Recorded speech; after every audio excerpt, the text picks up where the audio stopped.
Hello, welcome back. Got a lot going on right now, but I want to take a moment to talk about perspective. This is everything. Right now, what I'm about to tell you. Scrap everything you think you know about anything. Listen up for a second. This book, which shall remain unnamed for Aaron Dowdy reasons, is fantastic. Read it, but you know, it's thick. It's a textbook. It's a Russian textbook on how to create reality. And I'm reading it right now because I've read it before and I'm reading it again. And the first few pages of this book is the rustle of the morning stars. And I'm not going to read anything from it because I have heard so much interesting things about the copyright of this IP. But the first 2 pages are the author describing, which I'm going to assume is real experience of his, waking up and having a shitty fucking day from second 0. Hi, we have a guest. We have a guest star. Hello, Mr. Butterscotch. Say hello to the world. No? Hello? No, we're working on it. Communication skills between the two of us, spectacular. When I try to involve others, it gets a little ishy, but we'll, you know, one thing at a time. He wakes up to an unpleasant morning. And the first 2 days are him describing how he woke up, that he was missing some things, and he's going for a walk on a wet, rainy morning. And this is in Russia somewhere, so I'm just imagining like the most terrible backcountry kind of just, why would you even want to live there? But this is a book all about creating your own reality.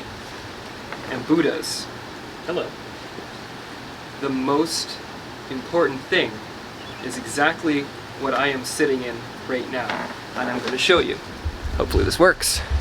But this is the day that I am having. It is currently raining. It's about like 18 to 20 degrees. That's the sky where I normally watch my sunsets and go for walks. It is depressing as all hell. But that made me thought, hey, I'd like to take my spot back. Oh, that made me think. Buddhas. Why am I not feeling the same way that Zealand feels? I do not feel depressed. I do not feel upset because I can't go for a walk. And let's put this in perspective here. All summer, I have pretty much gone for walks and taken photographs and just had the most incredible times listening to podcasts, listening to Neville Goddard, listening to Brian Scott's work, listening to reality transurfing, listening to, oh God, I could name so many things, which I can't do right now because it's shitty out. But I don't mean that I think I'm in a bad mood because it's shitty out. No. See, that's what actually makes me glow right now, Buddhas. I am glowing. You can see it all in the bokeh on this lens. I'm so happy. The absolute greatest realization that I'm having just moments ago, literally moments. That's what these videos are going to be, by the way. They're going to be spontaneous AF. Tired of trying to structure this. I'm having a moment where I'm reading this piece of literature from the man who created a system that I believe that I've already started to make work and is turning out to be the most incredible experience in the universe and the most pleasant, happy experience. Starts his book with the most miserable description of life. Now, no, he's not in a jail cell, in a gulag, being tortured every day in the Middle Ages. No, we are past that as a society as a whole. But he is alone.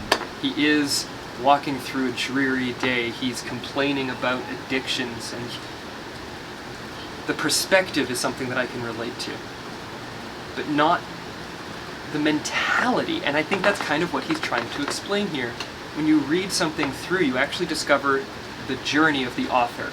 And that's part of what the Buddha Billionaire is bringing here, is that we're going through this journey. Objectively speaking, I'm sitting at home by myself with my cat talking to a camera. That can be interpreted in a lot of different ways. And there's a part of me that just wants to cry out and say how lonely I am and how I wish things were different and that they would change. But Buddhas, I'm trying to be raw, and honestly, that doesn't bother me anymore. I actually feel like laughing at the guy who just complained about being by himself. Because I'm at a point now where I'm ready to take responsibility for my life. I think that matters, Buddhas. I think that's important. You don't have to agree. That's part of the shtick here. I'm not trying to tell you how to agree. Here's a perspective of my life situation right now. Maybe you can relate. And that'll be the best thing that I can give to the universe. It's just my fucking opinion, because I'm damn good at it. I am so good at it. I've known that my entire life. I've just been quiet because there were instances where I experienced negative reactions to voicing opinions. And in doing so, I trained myself to hold myself back, to not poke those around me, and the world got duller and duller and duller and duller and boring. And Buddhas, you're talking to a man who spent 3 years working in an incredibly intensely, brightly lit, loud metal box full of angry foreigners and entitled Karens and unreasonable expectations from my employment. For he who shall not be named. You guys know what I'm talking about, and those who don't worry about it. And I was in a world where I could never keep up. I realized it was fruitless, no matter what the requirement was from management in my position, and I've had several different positions and several different management teams.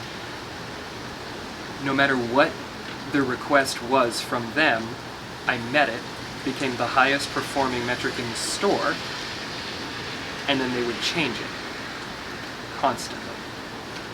And I say that not with hatred, but with just pure and utter reality glasses on. That was what I was living. But I don't blame them for it, because it's what they were living as well. And I don't blame anyone for it at all, period, because it's what we all go through. And then I left that environment, and I was suddenly in a very quiet, padded, unionized, out the wazoo, go away Siri, environment of complete and utter apathy to most things, yet filled with so many good, well-meaning, hard-working people. And it was a culture shock. Holy, I had gone from being a lifeguard to the metal box, really, like, as far as long-term things go. There were other things that I did, but from lifeguarding to metal box to padded cell, almost. It was an interesting transition, and we'll talk about the lifeguarding at some other point, but it's really just the two extremes. The lifeguarding kind of turned into the metal box, actually. Those who I would say would be very similar descriptions. What I'm realizing here, Buddhas, in describing my jobs in their physical environment, I'm making them based in reality. It's never the people who you're interacting with's fault. I think that's one of the incredible things that the metal box taught me.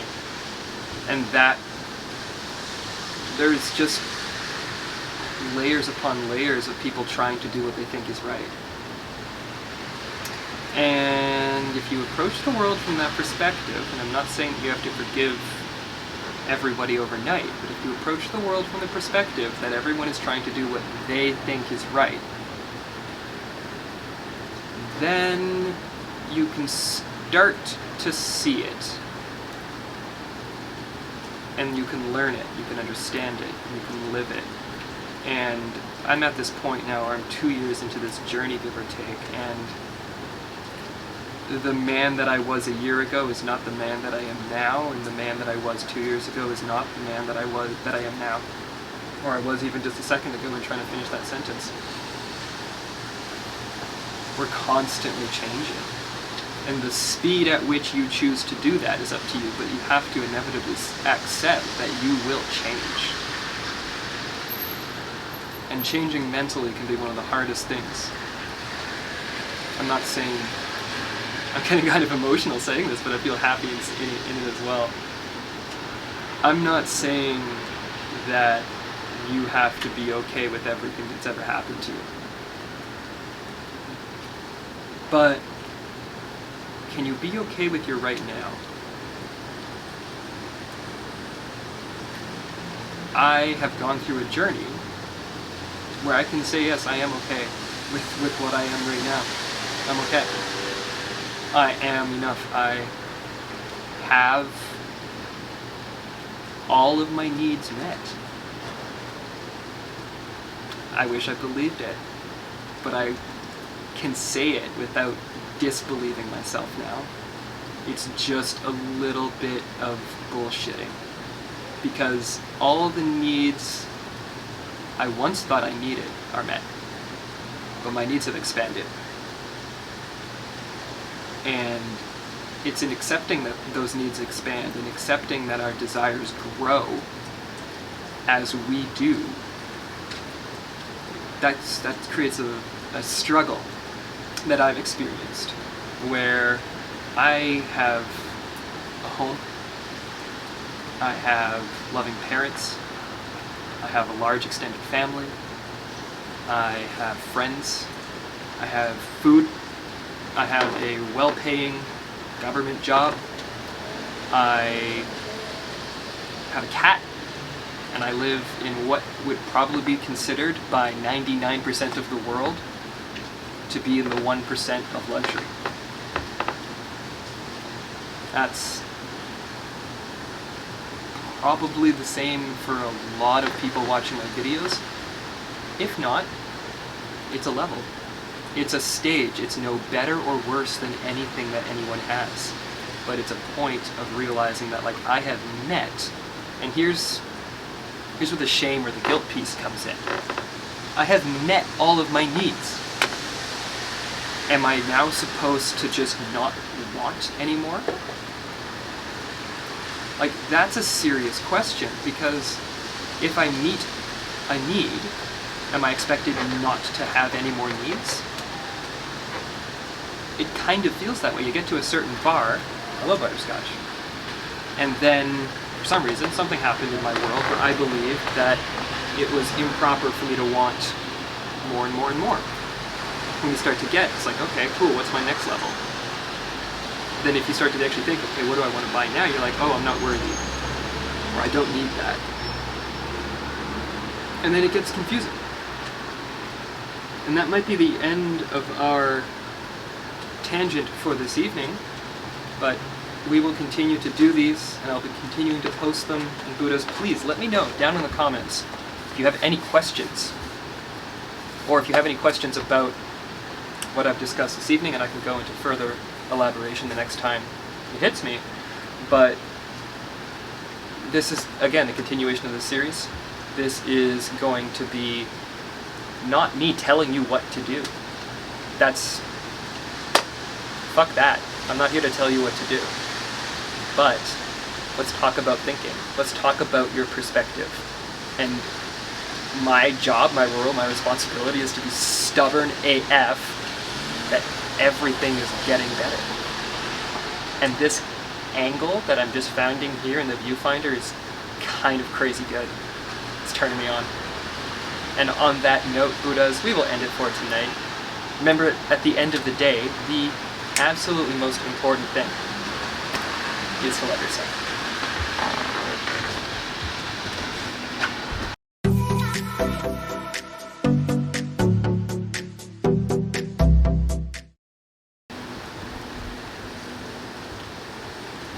Oh, is this gonna work?